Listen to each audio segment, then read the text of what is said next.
Okay, this video is just on a bit of a tangent, following on from the Colf course videos I've been doing recently.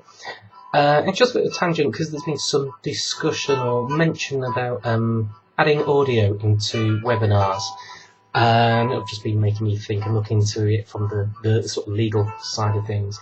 Now, possibly in the background you might be able to hear I've got some music playing.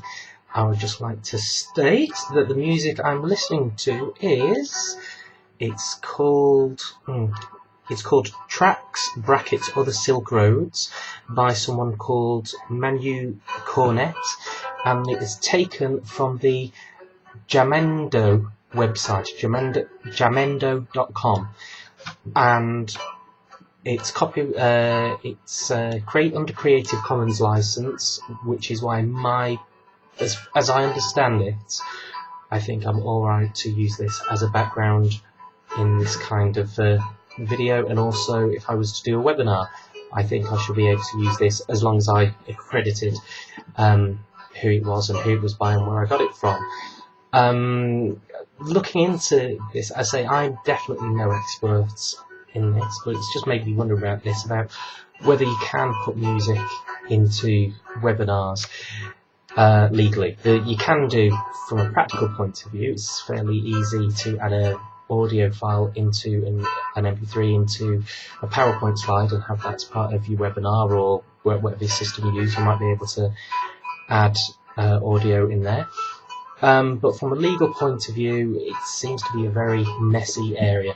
As far as getting music, there's lots of ways you can get MP3s and music, either stuff that you've bought yourself, or even stuff that's completely legal to have for free on your own machine. Just the other week, U2 gave away their latest album completely free, whether you wanted it or not, to everyone who downloaded the latest version of iTunes. Now, just because you've got that music doesn't mean you can do what you want with it.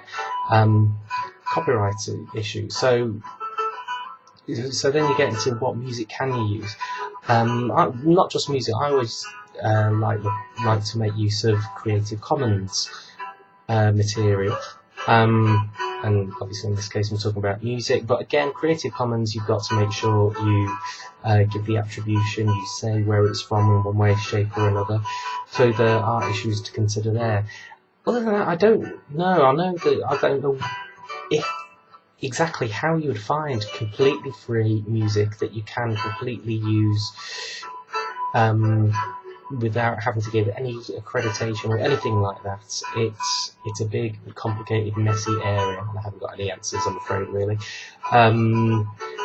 I know that Internet Archive, there's some materials on there, so you can get music from there, particularly some really, really old recordings, but again, I don't know about the copyright of reusing those. Yeah, just a interesting area just to comment on. Anyway, I wonder how this has turned out with the music playing in the background. Hope it's not too loud and annoying. Meanwhile, I've got my last 2 sessions of the Colf course tomorrow, so hopefully another video blog entry then. Until then, goodbye.